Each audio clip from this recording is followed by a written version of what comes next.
To go deeper into our episodes, please visit the show notes in your podcast app. Or, to get a fuller unedited experience, go find this episode on spotlightonpodcast.com. There, the notes are packed with links to resources that give you more about the people and topics explored here.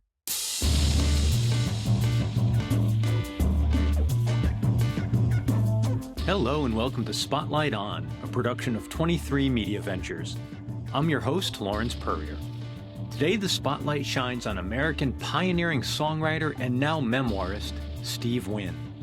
Steve first hit public consciousness in the early 1980s with his band, the Dream Syndicate, who are frequently mentioned in the same breath as REM and The Replacements as the pioneers of American indie rock.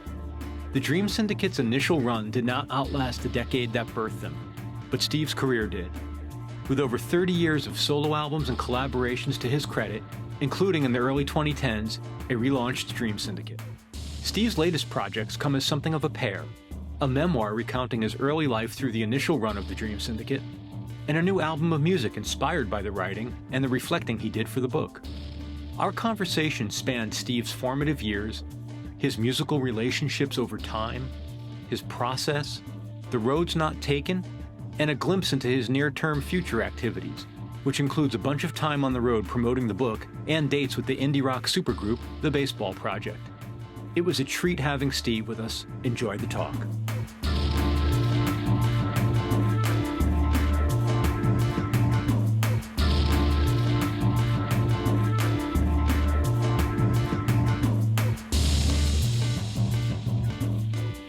I saw you a couple of times, I think at least twice. Maybe your memory will be better than mine. With Golden Smog in New York. It's got to be 20 years ago now. That alone shocked me. I used to love going to see those shows. What a time. What a time. I know the ones at Bowery Ballroom, right? Those shows with Linda on drums. That was an amazing a couple nights. She had to learn 40 covers for those two shows in a matter of days, and she was fantastic. That's incredible. Well, Going back and looking at the set lists, I think maybe I saw a little bit more of, or what I interpret as your influence than I realized at the time. I mean, there was some Roxy Music in there and some stuff that I wouldn't have associated necessarily with the Smog at the time. Probably not my influence, but I think that we all drank from the same pool way back when, and we're all still hearing it in our DNA to this day. It's something that has been sort of reverberating around in my brain for a couple of months now. Having the opportunity to talk to you is fortuitous, which is this notion of what was going on in the mainstream of music in the late 70s and early 80s, what people think they remember in terms of post-punk and new wave coming on and the advent of MTV and sort of that British synth pop influence. It struck me how at that same time there was such, I don't want to say throwback music, but, you know, rock didn't go away and guitars didn't go away. And whether it was the stuff you all were immersed in out in LA, or even stuff that made it onto the much bigger mainstream stage, like the Stray Cats or George Thorogood. I mean, the idea that a guy like George Thorogood was on MTV in the early 80s, it doesn't make any sense if you try to explain it to somebody now who only remembers like Duran Duran. You're very optimistic and you're cherry picking the good news from back then, but for the most part, it was pretty dire. So I gotta respectfully disagree. I mean, you're right. There were the occasional things and we would soak it up. It's amazing, in fact, looking back in those days, what you would consider a brief moment of rock and roll amidst all the other MTV synthesizer stuff. The reason the Dream Syndicate formed, I say this all the time, and it's very true, is that we wanted to be the band that we weren't hearing. We wanted to make the music that just wasn't there. And we felt we knew how to do it without being too calculating about it. We filled a void that was there. And you're talking there like Bad to the Bone, George Thorogood, or the Stray Cat songs and things like that. That's more like 83, 84. And, you know, at this point, we've already come along, peaked, dropped down, come back, all that kind of stuff by then. But in 81, 82, it was just a weird time. I talk in my book about working in a record store around 1980 and being confined to a playlist of what the store considered to be the acceptable music we could play from current pop music. I remember at the time, and this is over the course of a whole summer, maybe 4 or 5 months, the 3 records I liked on there were Get the Knack, the second Nick Lowe album, Labor of Lust, and Cars, Candy. Three actually good records, three records I would put on right now. But after that, the fourth record that I could even begin to tolerate was a Ted Nugent record. Most things at that point in time, it's not a matter of the synthesizers or MTV or dance or disco. Things were just so cleaned up, so shiny. I know I had come along, and my bandmates had come along at a time where even the most mainstream things were still pretty rough on the edges. Think about Neil Young. Think about the Beatles, for God's sake. Things were loose and rambling and spontaneous. My favorite element in music is where music sounds like it was made one time, documenting a moment that was never to be repeated. This is the way you feel when you hear a Gray record. Like, oh my God, whether it's Kind of Blue, the Rolling Stones, Have You Seen Your Mother, Baby, Standing in the Shadows? You say, that was a classic moment. Even if it was labored over, you don't want to think about it. The music coming out in the late 70s and early 80s felt very labored over, and for a reason, because it was. I talked to some other East Coast-based artists from around a little bit before that, say mid-late 70s. There was a group, I'm not sure if you would have collided with their music at the time or subsequently, but a group called the Comatines. Sure. We had Nick Dembling on earlier this year, and we were talking a little bit about this idea that a lot of it too, like the technology was in this weird in-between zone of still not digital, still analog. Like you could play the machines. And at the time, there may have been criticism of them being machines or a drum machine as opposed to a guitar or whatever, but they weren't yet fully programmable. Like you still had to operate the machine. Okay. Right. You still had to press the button. Your fingers were involved in doing something. Yeah. But also something about the sounds of that era are much more lasting because there was still the analog element as opposed to being purely digital created. And I know that's a whole other rabbit hole I'm not that interested in like impurity or purity tests, but there is something to that. I think as we sit now with digital music for the better part of a generation, it would be hard for me to deny that I don't get a certain fatigue if I listen too long, or like analog sound just feels different. I held out for a long time, insisting on recording to tape, definitely through all the years of the Dream Syndicate, obviously, but even until 10 years ago, believe me, it wasn't easy finding tape. Oh my God, it became so difficult. I'd find, there's one place somewhere in the San Fernando Valley where they're selling used 2-inch tape. Better get over there while they have 5 reels to spare. Well, we would do stuff like that. And I'm talking like 2008, 2010, I was still doing that. And at a certain point, the digital technology got better. I love talking about this stuff. I've got a copy of Tape Op sitting on my side right now. I can read this stuff all day long. But I do enjoy how recording has changed over the years. I'm talking to you right now from where I live in Jackson Heights in Queens, New York. Not far from LaGuardia, not far from Citi Field. I've lived here for about 12 years. 2 blocks from where I live. Walk down the street to Roosevelt Avenue, turn left, turn right again on 81st Street. You will look at what I think is the most important building in the history of music, in the history of music recording. It's the building where Les Paul lived in the 30s and where he was the first person to try sound on sound recording with 2 tape machines in front of him. He would record on the one and play it back while he recorded on the other one right in his living room in this apartment in Queens. And I've read about that where he said he would get to a point where he would get far along the process and then a plane would fly over from LaGuardia and you have to scrap that step and go back again and redo it. And at the time, he probably thought he was reinventing the wheel, and he was. At each point along the way, people would get excited. When the Beatles went 8-track on Abbey Road, whoa, what a thing. You can do all the things they do. You don't have to go back and forth and bounce till things sound strange. At a certain point, I think in the late 80s, early 90s, that progress, that whole stream had gotten so out of control that producers ran the day. There was a feeling that no longer were producers and engineers there to reflect what artists were doing. They were there to be the artists. They were there to just utilize the artists as cogs in the machine to get where they were going. And that was a frustrating time. I'm talking probably mid 80s to mid 90s, where I didn't have a lot of fun making records because it was so difficult to get past that mindset. And now where we are, it's not so bad. One thing, and pardon me for rambling, but you touched on things I think about a lot. Of all the things in life, all the things in the world, probably recording studios are one of the few things that cost today what they did 40 years ago.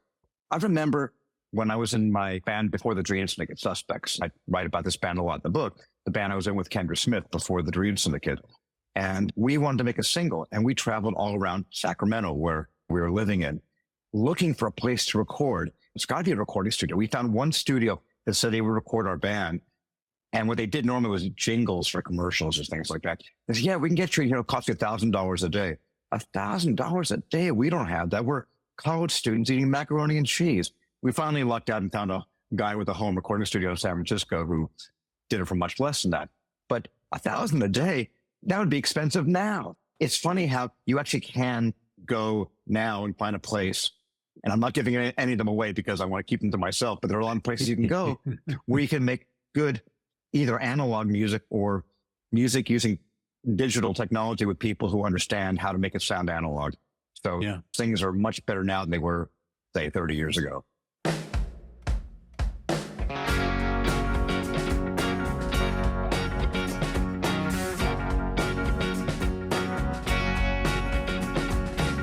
The one about the prodigal son who found himself alone, far from everyone, carefully serving up a tattered pedigree, as if to say there was a time when that was me.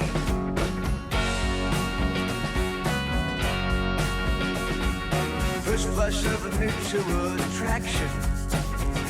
When you're young, that spark quickly turns to action. Came together like a pact, built to last so long ago. Flickering in the past then, driving down on the PCH, headphones on and I'm feeling great. Radio tells the story as we go. Soundtrack from another time, native words and busted rhymes. Things we left behind in Santa Monica. Talking to a lot of artists on here, the idea that, in air quotes, the democratization of the ability to make music, for all of like the commentary that say, oh, there's more music than ever, and that's not a good thing, and there's too much noise, and it's clogging up the streaming services. To me, I think, first of all, if it's just bits, the bits don't come your way if you don't want them. More importantly, if there's more people able to make music, that strikes me as a net good for the world. It's certainly not on my top 5 list of things that are bad. I agree. I agree. It's funny because things have changed so much to the point now where when you go to talk about a dying beast, like a Guitar Center kind of store or a music store, you no longer see the store dominated by guitars, but by podcast microphones and interfaces and things like that. And everybody is making their own music and we're doing their own podcasts, blogs, or radio shows, or any way to be the artist himself. It's cool. I guess if there's a downside to that, it's just harder to cut through. I can tell you, think about music when you're a fan, you find the filters you need to cut through all of it. I was for WFMU, great station here in the New York area, and I get turned on to a lot of music from their DJs and certain other radio programs out there, the handful of really exceptional stations in the States or people who write about it online, stuff like that. Say, oh yeah, that's a good record, but there's a lot more out there. Were you a radio kid? You mean as a listener or? Yeah, radio was super important to me growing up. And I'm always curious, like, did that box mean a lot to you? Was it a lifeline to the outside world for you, or did it play a role in your life? Emphatically, yes. Yeah. Absolutely. Where did you grow up? I'm from the Northeast. I grew up outside of New Haven. So I had this interesting sort of media. If you draw a circle, I would draw everything from Boston down into New York and New Jersey. So we had great radio, great television. Even in the 70s, there's only 2 or 3 TV stations because we had 3 or 4 from each metropolitan area. So it was kind of fun. And that's similar to my situation. I mean, I was born and raised in Los Angeles, and that meant, like your situation, I got great radio. Every band came through, of course, and we had great record stores. There was that Quentin Tarantino movie, Once Upon a Time in Hollywood. And the soundtrack of the movie essentially is the radio station I grew up with, KHJ in Los Angeles. And they were great top 30, Boss 30, as they call themselves, radio station. I'm grateful for the time I was born because I got to be a 6-year-old in the time of great top 30 music, where you would hear the Beatles and the Stones alongside the Temptations and Marvin Gaye, alongside Frank Sinatra and Sgt. Barry Sadler. And then I became kind of a curious pre-adolescent and teenager in the beginning era of freeform FM rock radio. I know you had great stations here for that. I guess it would be WNEW. Was that kind of Yeah, I mean, NEW made it to Connecticut for sure. Allison Steele, and coming across that stuff as a kid, it was like, who are these people? Like they're talking these slow. people? They're not Yeah. yelling. Right. And they're playing what exactly? We had one called KPPC in Los Angeles, and eventually there were other ones like KMET, but KPPC was a real pioneer. They started almost right at the very beginning, probably like NEW and KSAN out in San Francisco. But KPPC, I'm like 9 or 10 years old, and they're playing something on Bitches Brew by Miles Davis, and then The Credibility Gap and a Lenny Bruce comedy routine, and then slide into Van Morrison. And it was all new to me, but it was, to answer your question, radio really got me rolling. That got me excited about things. And I'm an only child. My parents like music. My mother's still alive and still likes music. My father isn't. My parents liked music, but they weren't musicians. They weren't music fanatics. Somehow, without that kind of influence from my parents or anybody around me, I became just a music fanatic. I would go to great lengths to find new things. I'm talking age 7, 8, 9. My only explanation is because I was an only child, I made my family out of music. Those were my companions, my friends on the radio, my record collection. That was where I went to find all the things I needed. And it was great. That was lifeblood for me. Radio stations, record stores, the handful of records I was lucky enough to track down got me going. It's a fascinating medium. It's one I still admire today. The idea that you could be anywhere on the planet, really, but certainly anywhere in America and turn it on. And if you go far enough to the left on the dial, you're going to find something. Or even now, you can listen to radio from anywhere in the world. If somebody is doing a great radio show in Sicily, tune in. That's great. So that's wonderful. And that means the really good stations like your WFMUs and KEXPs and stations like that are connecting with people all around the world. I tour all over the place and I'll play shows, in a small town in Denmark, and the guy will come to me and talk to me about his favorite DJ on the stations I listen to. It's funny. I'd kind of drifted away from radio for a while because I live in New York. I moved away from LA. I didn't have a car. And this is an amazing thing for an Angelino to say. I did not have a car from 1994 when I moved here until 3 years ago because I didn't need one, which meant I stopped listening to the radio because when I'm home, look behind me, I've got walls, CDs, I've got records around me everywhere to listen to. I don't need to listen to radio. What got me back into radio was, drum roll please, the pandemic. All of a sudden, I'm 9 years old again. I'm 6 years old. I'm stranded at home, limited to what I'm getting from the outside over my airwaves. And suddenly I rediscovered the joys of DJs and somebody out there choosing music in real time for me to listen to. One of my favorite DJs at this time was Ira Kaplan of Yo La Tengo, who's been a friend of mine for about 40 years. When the pandemic started, became a regular DJ for WFMU. And his show was great. So the combination of hanging out with a friend, having the surprise of somebody turning you on to stuff, and I'm fully back into it. I do enjoy radio again like I did before. I had a bizarre experience. You mentioned KEXP. So, I'm up in the Pacific Northwest right now. I'm from Connecticut. I lived in New York for a little over 20 years, moved out here a few years ago. KEXP is sort of the local good radio station. This past spring, I was down at South by Southwest and I was recording some episodes. There was a band from Ireland called Chalk. They emerged very quickly. They got together and things started to happen for them. But one of the big milestones for them was they played a KEXP show in Europe. They said KEXP is like the most prestigious thing over there when they do their sessions. And here I am. It's right in my backyard. I had no idea. Let me tell you something. If you look at my various things on YouTube, how many plays they've had, and I'll confess to doing that now and then, between all my baseball projects and Dream Syndicate and solo things, I'm pretty sure the video I had that's been seen by the most people was a performance I did at South by Southwest in Lance Armstrong's bike shop before his fall. And KEXP was doing a taping there at noon in the middle of South by Southwest. And of course we said yes, because they've been very good to me over the years and because they're KEXP. But man, we had to get up and pound the coffee and barely open our eyes. And here we are, okay. And there were about 8 people there because it was public, it was noon. This is me with my band Steve Wynn and the Miracle 3. And we played a version of my song Amphetamine. It just never stops getting played. I don't know where it is, 500,000 plays or whatever, which for me is a lot. I know that's nothing incredible for Billie Eilish, but wherever it is, it's gotten played so much. Where was I? I was somewhere. I think in Serbia, where I walked into a bar and heard my own song, heard Amphetamine, and went, oh, that's Amphetamine. Wait a second. That's not the studio version. And no. We played this video version to KXP. You and 500,000 other people hearing the thing I did in front of 8 people in Austin. But that's the power of a station like that now. And it's great. That's so beautiful. And I know Kevin Cole, he was really good friends with my wife, Linda, from way back when they were both in Minnesota, in Minneapolis in the old days. And he's just a music fan. The good guys in radio these days have really kept their wits about them. And that's great. Yeah. You know, do your fund drives every year. I'll listen and I'll donate because you're keeping it out of corporate hands. And that's great.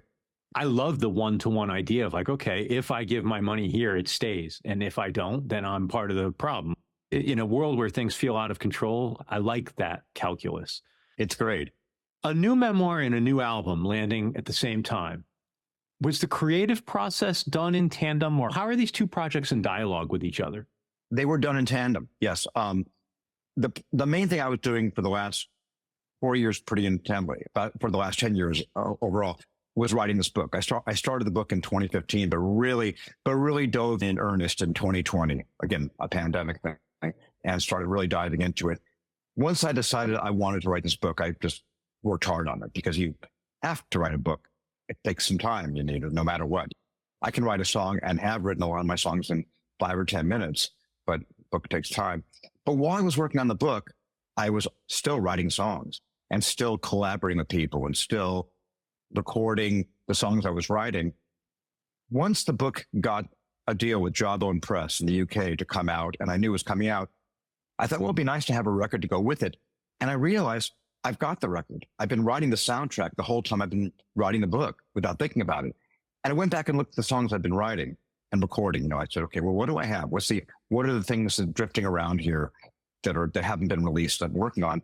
And I could see when I heard them all and checked them out together, that wait a second, this feels like the book. It's very personal. There's a lot of reflection, regret, defiance, looking back, looking forward, and making promises, making things right and things like that to be, you know, either vindicated or whipped down. And it's all there on the record. The final exclamation point, once I was putting the record together, is to have it start with Santa Monica, the song Santa Monica, which is the city I was born in. And in fact, the street I was born on, Santa Monica Boulevard, and it ends with Roosevelt Avenue, which is the main thoroughfare where I live now in Jackson Heights. So it's kind of like, well, in 40 minutes, I can tell you my life story. Bing, we're done. You used a lot of the words just now that I wanted to ask you about. Listening to the record, melancholy comes up a little bit, some nostalgia, certainly regret, reflection. I guess I have kind of a two-part question. The first is, were you a fan or a reader of other music artists' memoir, either before this or in preparation to write your own? And the second part of the question is, I'm curious about your experience in the aftermath of writing the book, because I think back to when the Keith Richards book came out, in some of the interviews he did, he said it was one of the most grueling things he had ever done because he had to live it all again. And it was things that he had managed to compartmentalize and put away for years and years. And I wonder if you can speak to any of that stuff. Wow, that's interesting. I hadn't heard that he said that, but I can believe it. And his was one of the books I read. I read Bob Dylan's Chronicles, great book. I was very influenced at a young age by Ian Hunter's Diary of a Rock and Roll Star, which is less of a memoir and more of a tour diary. But that was a revelation when I saw that. So I'd read a few. Once I started writing the book, then I'd devouring all that I could read, of course, because I wanted to see how other people did it. So there were plenty of, if somebody had written a memoir, I was going to read it. So I did read some really good ones. You know, everything from Questlove to Richard Hell to Pete Townsend to Robbie Robertson to Charles Mingus, to, which is a pretty wild one, and a lot of other ones. Some of them, like the Richard Hell one, is like a litany of his sexual history. Like, wow, very bold. Maybe in some ways kind of irresponsible, just naming names and body parts, things like that. I'm not going to write that kind of book. And some were self-flagellating books, like the Pete Townsend book, or even to some extent the Elton John book. I want to be honest and talk about things, but I also don't want to use this as my confessions. What I realized the book I wanted to write, if I had to compare, maybe the Questlove book is similar to this. I wanted to write a book about just what music meant to me and how music was a magical force in my life. And I realized as I started to look at it that way, the arc of the book is young kid falls in love with music. And how does that happen? And how does that manifest itself? And how does that turn into a young kid having the actual gumption and dream of playing music in front of people and making records? Going back to what you said earlier about how now everybody can and does make their own music. Back then, you didn't. Back then, the idea of making a record, not everyone did that. You couldn't say, well, so I'm going to make 40 records someday. Really, who the hell are you? Where do you get up having ideas like that? For the most part, you had to get signed to a label. That's not easy. So when I was growing up, to say, I'm going to be in a band that makes records and tours the world was not as achievable a goal as it might be right now, or even as it was 20, 30 years ago. It was kind of a wild dream.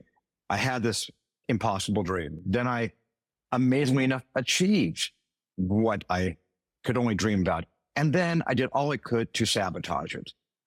And then somehow stopped myself in my own tracks and salvaged the rest of my life of making music from that. And that was kind of the arc of the book. And in doing that, you're right. I kind of tried to be honest with things, why that all might have happened. Did I feel sad at the end of it?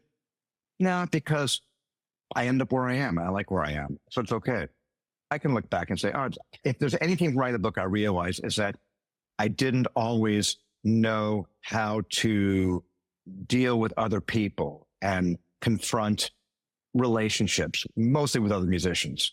And I look back now and say, oh, I wish I would have handled that musical breakup differently than I had. I wish I would have been more communicative. I wish I would have taken the time to, if not salvage a relationship, I wish I would have at least given it a shot or been more talkative about it. If there's any regret, it's that. But I was 22, 23 years old, so I wasn't then who I am now. We'll be back with more Spotlight On right after this break. If you enjoyed this episode of Spotlight On, please share us with a friend and leave a review or star rating on your podcast platform of choice. Thanks. And now, back to Spotlight On. I don't remember if it was something you said first person or if it was in the press material or in a blurb on the book, but it referred to the book as a tale of redemption. Sounds like something maybe a marketer might write, but you're right.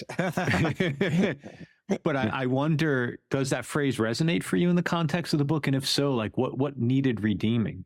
Well, it does, because I feel like there is a kind of redemption in that I write a lot about the years 1983 and 84 when we made our second album, Medicine Show, and we were touring with U2 and REM, which, what a thing. We were in a big label bidding war and went to a great label, A&M Records, who gave us all the freedom and money in the world and time. And you spent some of their police money. We did, indeed. Boy, did we. Sorry, Sting. And tour with not only two very popular bands, but two really cool bands. It wasn't like we asked to open for Black Oak, Arkansas or something like that. To pull a name out of the hat. And we got to tour with two really cool bands, Jim Dandy to the rescue. Actually, I like that song. We were in just the best possible situation. And that's when I chose to have my little, whatever was driven by fear or insecurity or alcohol or whatever else, I chose to try to sabotage it all. And the redemption, I think, is that by the time that year and a half had passed, I was able to say, okay, do I want to keep doing this? Because I do.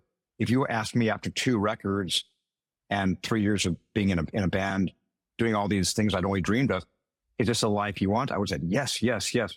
If I could have looked ahead back then when I was 24, 25 to me right now and said, well, here's what's going to happen. You're going to make records and tour the world for the next 40 years. I would say, great, I'll take it. And I think the redemption was in getting it together enough to get on the path, to get to work, as I say in the book, just to say, okay, it's time to get to work and start writing good songs, making good records, playing good shows, and letting that be the most important thing in the world. Not how drunk can I get, not how weird can I get, how confrontational can I get, not am I on this label or that label with this agent or that agent, none of that. Just write the songs, record them, play the shows, not only the best you can, but with that hard the 10-year-old who listened to freeform radio and fell in love with it. Be that guy for the rest of your life and see how that goes. And that was the redemption. I embraced that initial motivation and got rid of all the other garbage. You talked about the idea of being a 22-year-old and not really knowing how to communicate your needs and wants in sort of an intra-band dynamic. There's this parlor game I love to get sucked into sometimes. Actually, there's a couple of versions of it. One is like who should and shouldn't be in the Rock and Roll Hall of Fame. You know, that's always a fun one. When I was a drinking man, that was one that could fuel a whole evening of excuses. The other one is more about like trying to come up with bands with all of their original members. Oh, I love that. Once you get past like U2 and Fish, it gets really hard to find any other bands from the 90s back that have their original members. My point in bringing that up is that there's something beautiful about people being able to make a go of it and figure out how to grow and navigate. And especially, you know, I think about in the context of like the Stones, the fact that Mick and Keith were essentially children when they became successful, the fact that they're able to piece it together and function at all 60 years later, it's a miracle. And you could be cynical and talk about the money and whatever, but they still have to do it. You know? Isn't that great? Oh, you just opened up so many things I want to talk about. And you're right, just on that point right there. When I see clips of them now, they seem to be having a great tour. And when I see, and I do think about the two of them, and they have a secret language and history that nobody else can know. That's great. And I love that parlor game because I play the same one. That's one of my favorite rock trivia questions. And yeah, the U2 is the only bands who have had the same lineup uninterrupted for 30 plus years. The other one was ZZ Top, but now, you know, that was a good one. If for a while, that was another one, but that's past now too. So there's only one left. And a lot of bands have ended up with their original lineup after returning to it. Like the Police. The Police, well, they haven't reunited, but yeah, they were never anybody else. Aerosmith, weirdly enough. That's a band you would not have bet on to have the same lineup. Incredible. For that bunch of knuckleheads, so they somehow the same guys who made the first record when they are touring out. That's amazing. And there are a few like that out there. I think that's great. I wish I could have had that. I play in a band, the Baseball Project, with two or arguably three guys from REM, if you count Scott McCoy, who was in the band for 20 years. They came up from their small little scene and made a point to be all for one, one for all, whether it was publishing or decisions about the band. Very smart how they did that. And it was only because of, unfortunately, Bill Berry's aneurysm that got driven apart. And they reunited a couple weeks ago or about a month ago here in New York for the Songwriter Hall of Fame. And it was so beautiful. I got to see them around the time I went to some parties with them that week. And I could see the joy. Just like, here we are, the four of us. I truly believe that's a one-off that won't happen again, but it happened. And it's great. And I have that in my life in my own way with Dennis Duck, who's the drummer for the Dream Syndicate. And we've been there from back then to now. And just to a slightly lesser degree, Mark Walden, who's the bass player in the Dream Syndicate, who joined the band in 1984. The three of us have been playing Dream Syndicate music, granted with a long interruption in the middle, but we have been doing this together for 40 years, and it's great. And we like each other, and we like making music together. We like making new music. It makes me so happy. There is a side of me that wishes that I could be like you too. We're not talking envy for money or success, but be like them where I can say, well, here we are. Same guys who, who sat in that practice room years ago, and we're still here doing our thing.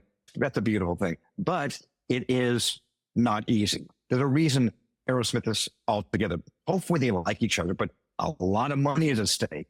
If you're successful, it's easier to keep it going. The Dream Syndicate, there was plenty tearing us apart. It was not easy for us to keep that going. I do envy bands that do that. Well, the interesting thing, though, I think is, or one of the interesting things is that, first of all, how rare it truly is and how almost unrealistic it is to aspire to such a thing. But also the sort of the counterfactual, which is there must be something at the very least interesting, maybe even beneficial to having new perspectives and points of view and musicians to react to and collaborate with come through your musical universe. I mean, not only through something as longstanding as the Dream Syndicate, but you pop up in all of these different contexts with very specific different groups of people. I would imagine that's stimulating. I mean, exciting. I don't want to put words in your mouth, but could you talk a little bit about what you get from your different musical persona? It's great. Working with new people is thrilling. On the one hand, I settled into my gang, whether it's the baseball project gang with my wife and Peter and Scott and Mike, or the Dream Syndicate, which has now been a band. We are the same lineup for going on 15 years, which is just wild. And that's pretty exciting. I do like the comfort of playing music with friends and people who I don't have to say anything and just know that we have that little nod here and a little movement of the hip there explains where things are going next. That's great. On the other hand, some of my favorite things I've done in my life were musical blind dates where I got put together with somebody I barely knew, and that's inspiring. One of my favorite kind of records to make, and I've done this a few times over the years, was where I join up with a band that already exists as the singer-songwriter. I did this with a band called House of Freaks, and we became Gutterball, the band I did for a while. And that was back in the early 90s. They were already a fully formed four-piece, had been on the road, had made a record. They had the connection of being a band. They had the chemistry, the road stories. I barely knew them. I knew Stephen McCarthy, who was part of that gang, pretty well. But the rest I didn't know. When we got together to make a record, we had all the advantage of them wanting to impress me and me wanting to impress them. And the element of surprise of new collaborators, of Brian Harvey writing music I could write words to. It's like, wow, he writes music differently than I do. I'm excited by this. But at the same time, the chemistry of a band that already was ready-made. That I like that. And I did it again with a band called Come out of Boston a few years later when I made Melting in the Dark and toured with them. So I have gone to this kind of way of working a few times. And I like that. It's the best of both worlds.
When you sit down to write a song or when it inspires you, whatever, taking process out of it, do you know at the outset, oh, I'm writing a Steve Wynn solo album song, or today I better get 4 songs together because Baseball Project is going to need some music? Like, do you start off with the intention for the song or maintain a stable of songs that when it's time to put something together, you could pull from?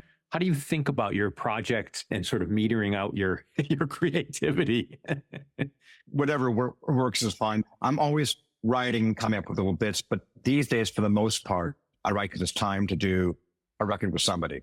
Now, bear in mind, writing for the Baseball Project, that's very specific. I don't say, I wrote this song about Willie Mays, but didn't work for that band, so I'll bring it to the Dream Syndicate. So that's very specific. Although I write a lot of music that ends up in the Baseball Project that wasn't originally about a bunch of guys in cleats. When I was 19, I'd write 100 songs in 2 months just because it was all new and I was learning how to do it. And that's great. I'd like to say I'm still doing that, and I think most people I know who are songwriters would say the same. You get to a point where you say, oh, it's time to make a new blah, blah, blah record. It's time to make a Stoller record. It's time to make a Dream Syndicate record. Okay, let me think in my head what that record could be, and then I'll knock out the 10 songs. So that's kind of how I do it now. Baseball is so interesting because in a way, it is another marker generationally, or it's like radio, I think. And for people roughly in our age ranges, it has so many baked in characteristics. It's got the longevity and the history and the mythology and the nostalgia. Like I've seen people be nostalgic at their very first baseball game. I was actually at a game once. You're right. Yeah, it's funny what that field brings out in people. Actually, before I share this anecdote with you, I'm curious. We've established you're still a music fan. Are you still a baseball fan? I am. Being in the baseball project is not opposed. 4 of the 5 of us are big fans. The odd man out is Peter Buck, who just puts up with us because he likes playing with us. So he's less of a baseball fan. But myself, Linda, my wife, and the drummer of the band is more of a fan than I am. She's got the games on all the time. And she comes from a family where the women always loved baseball. Her mother, her grandmother, I think great-grandmother too, they were all baseball fanatics. So they go way back. And Mike Mills and Scott McCoy are fanatics as well. So yeah, we all definitely love the game. It's no doubt about it. And we have some of the most unbearably geeky band discussions of any band you could ever imagine on the road. It gets pretty wonky sometimes. Unfortunately, I will confess here that 3 of the 4 of us, Linda being the exception, are as much into this horrible, despicable time suck of fantasy baseball as we are into anything. Ask you. Yeah. Oh my God. You get Mike or Scott or me going on that. I mean, let me put it this way. When we made our last album, Grand Salami Time, we were very happy with it. And if you say it sold this much or got this much airplay, we'd say, oh, okay, that's good. Oh, that's too bad. But if you talk to us about our teams in fantasy baseball, we'll be crying into a towel like if our team drops 2 positions. It's a terrible addiction. I think I want to start a 12-step group for fantasy baseball players. It's too much. Being where you are now. So my last couple of years in New York, I was in Astoria, and I used to love the ability to ride my bike to Citi Field. I'm curious, where do your loyalties lie these days? Oh my God. Did you bring the Dodger love back to New York, or like what's the story there? I love Astoria, by the way. That's great. Yeah. How long have you been away from Astoria? Next month will be, let's see, I moved in 2016. So it's been a minute. Yeah, it's sad. It's hipsterland now. It's gradually. It's not quite Brooklyn yet, but it's the hipster front of Queens. I was prepared to be buried there. When I first moved to New York in the 90s, I lived in the Lower East Side. I did the East Village. I lived in Brooklyn for a long time. But when I moved to Astoria, I was like, oh, this is home. I love it nice. there. Yeah, me too. It's great.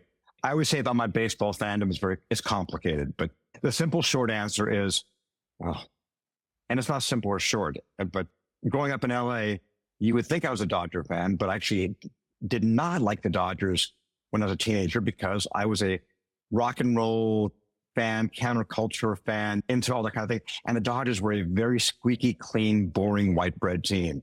I said, this team is dull. So as a 12-year-old, I'm rooting for, strange enough, the Reds and very much the A's as well.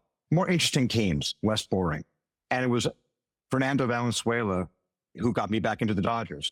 Now, this is exciting. This is, a 20-year-old, as he claimed, who knows for real, Mexican kid who came out of nowhere, who just taken the whole city by storm. And also at the same time, made people aware of political and cultural history in the city, which was the most galvanizing thing I'd ever seen in LA. That was great. So I come to New York, a Dodger fan, a born-again Dodger fan. But I love New York. I'd always dreamed of living in New York. I was a New Yorker born in Angelino's body. Everything I loved, all the music, all the films, all the literature, all the culture, all the taste of life, the way of existing is New York more than LA. I always wanted to live here. Finally did in 94. I said, great. I'm a New Yorker, or I will call myself that. I got to be a fan of a New York baseball team. But it can't be the Mets because I'm already a Dodger fan. So I'll be a fan of this horrible team in the South Bronx who hasn't won a thing in 15 years. They were just a pitiful mess up there. We'll probably never play the Dodgers because they're so terrible. The Yankees. And within a few years, they became a team that won 4 World Series in 5 years. That was fun. At this point, I'm a Yankee fan, and that disappoints Angelino friends. It disappoints baseball fan friends. What are you going to do? You're a fan of what you are. Having said that, living here in Queens, I do appreciate the Mets too, because I can walk to Citi Field, and that's kind of exciting. But a native New Yorker, like Ira Kaplan, like my bandmate Jason Victor, for people who are from here to say you like the Mets and the Yankees, that's just wrong. How can you do that? I'm a transplant. A 30-year New Yorker, but I'm a transplant. I told you I grew up outside of New Haven, and I tell people that was the Mason-Dixon line for sports. sometimes you'd have like families torn asunder by the Yankee Red Sox thing or the Patriots, Giants, Jets thing. When I was a kid, we were all Red Sox fans until Thurman Munson. He did for us what Fernando Valenzuela did for you. It was like Thurman Munson was the guy that like he ripped through our little league as he was the man. And so I've been a Yankees fan. So yeah, it's incredible. Still, you're a Yankee fan out there in Mariner land? Yeah. I mean, the Mariners, sometimes I'm not even sure they really play baseball. I mean, they're although they have a nice park. That is a nice park. It is. Yeah, it is a nice park. Say that. You were a sports writer early on? Yeah. At least in high school? Yeah, junior high school and high school, and even into the opening months of college, that was what I was going to be. That was when I said earlier that there's no way I could have even begun to dream of being a professional musician. I could imagine being a sports writer. I became very good at it. And it was very much what I figured my life was going to be. If you would have asked me at 16, 17, I would say, yeah, I love Roxy music. And yeah, I love The Who and I love whatever else. But what I'm going to be is I'm going to be there writing about sports for the LA Times or Sports Illustrated. Sports Illustrated was my dream. That was my goal. Was like, I'm going to write a column for Sports Illustrated. You know, it was fun. It appealed to the same things in some ways that I enjoy about being a musician. There was always a new task, always a new challenge, always something new, involved writing, involved being creative. Whatever you did today was forgotten tomorrow, time for a new one. So let's say if you're doing the Yankees beat and you're writing about 162 games a year, whatever you wrote yesterday was fun and games, but you got to write about a new game today. Same thing with my life. I play a gig in New Haven today. I got to play a gig in Boston tomorrow. Whatever I did on the stage last night, whether good, bad, or indifferent, doesn't matter. Time for a new one. And so being a sports writer seemed like a lot of fun. And I love the idea of traveling, which I do now. And I love the idea of being an observer on the periphery of things, documenting other people's lives in a way. And that all of that was very exciting to me. I loved it. I went to college, UC Davis, in 1977, thinking I'm going to take this town by storm. And I went into the newspaper about a month before I started school there. And I had a stack of my clippings from LA. And I'd written for not only my high school paper, but regional papers in LA. I was really doing it. And I walked in my stack of clippings and said, this is what I do. I'm ready to, for you. And they looked at me like I was crazy. Right? Like, sure, kid, you want to be the sports editor? It's yours. I was like, all right. So then I am like, dream on the way, man. I am living the dream. I'm a freshman at UC Davis, and I'm already the sports editor on the varsity football beat. And then I heard the Ramones.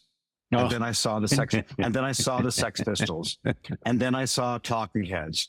And then I heard the first Clash album. And all of a sudden, baseball and football just didn't matter so much. And immediately everything changed.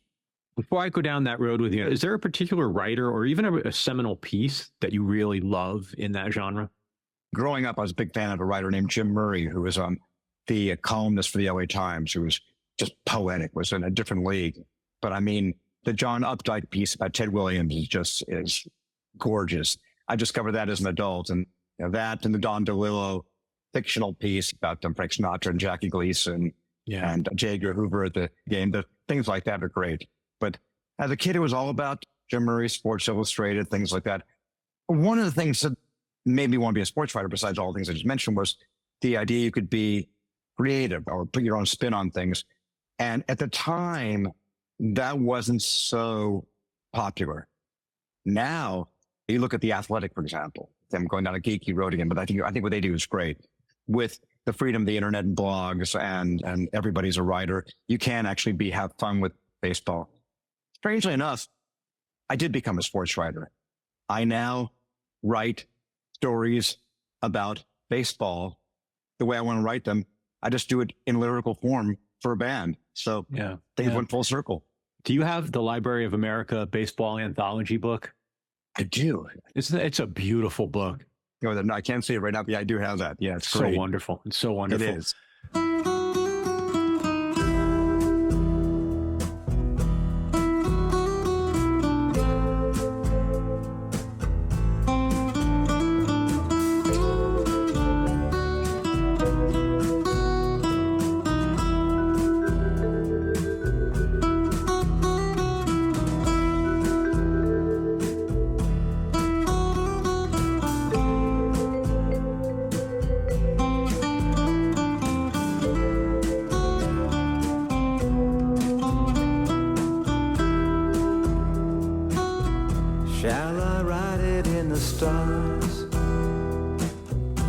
cocktail napkins down in bars. How we run from what we are.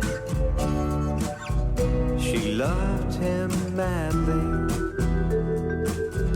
like a drink spilled in the dirt. A teardrop dampening your shirt. Only one can feel the hurt. She loved him madly. Before I let you go, when do you hit the road? And what is it? I don't want to make sure I represent it correctly. You're doing an evening of, are you storytelling and playing music? Or rather than me grasp at straws, tell me what you're doing. I do a lot of acoustic touring, a lot of solo acoustic or electric touring, and have gotten really into that a lot more year by year. I just really enjoy it because I can, like I've been doing with you for the last however long, I can ramble on about things. As you can see, I'm a motor mouth sometimes about things. So in solo shows, I can talk about all kinds of things. So there will be an element of that, of course, in the show by nature. What I want to do with this show is be a night of stories and songs specifically about the time frame of the book. So it'll be a lot of not just 82 to 88 of that Dream Syndicate period, but 1960 to 88. I'll probably work in some covers that illustrate what I'm talking about, stories behind some of the songs on Days of Wine and Roses or Medicine Show. It'll be a little bit of something between stand-up comedy, one-man monologue, book reading, and folk singer at the bitter end in 1961. A little bit of all that combined into one. Yeah. That's great. That's great. I hope you get to work in a Creedence cover or two. That was a revelation in reading the book. And then going back and listening to some of your music in the context of having Creedence in my brain, I realized a couple things. Some of your tracks, they do have some of that like swampy Creedence boogie or not. I don't even know what you would call it, but they have that Creedence thing. But the other thing that struck me is that some of the stuff sounds like it was recorded loud. And I don't mean like any particular record, but like even individual songs. Like I realized listening to it, like, you know what, that must have been loud in the recording studio to have that sound come across on the recording. I was listening to that and I was like, this sounds loud. I think you're right about Creedence. I don't know if you know that they were supposed to be one of the loudest bands ever live. So wow. I think you're right about them. Not us though. We're pretty loud live, but I've made, I think my last dozen albums with the same small Fender Princeton amplifier on every record. I love little amps. That's something you learn over time is, even Days of Wine and Roses, Carl Procota was using a Champ amp, and people would hear what he was playing, feedback and noise of doom through an amp the size of a coffee table book. It's amazing. So probably wasn't recorded that loud, but we played it loud in our own way. Our brains were loud. Thank you for your time, Steve. And thank you for a wonderful book and in a wonderful voice. The tone of it is really accessible. And I think people, whether they're of that era or not, will get a lot from it. And thank you for so many years of music. I appreciate that. Oh, you're welcome. I've really enjoyed this. It's just a pleasure talking to you. Thank you so much, Steve Wynn. And as always, thank you for listening to Spotlight On, a production of 23 Media Ventures. I'm your host and executive producer, Lawrence Purrier. We're produced and edited by Michael Donaldson, and our theme music is by Q-Burn's Abstract Message. If you'd like to support our work, please rate and review us wherever you listen to podcasts, and then visit us online at spotlightonpodcast.com. There you'll find our free episode archive, postings on our official blog, our online store, and a link to make a donation to support our work. Thanks so much for listening. Be safe and stay in touch.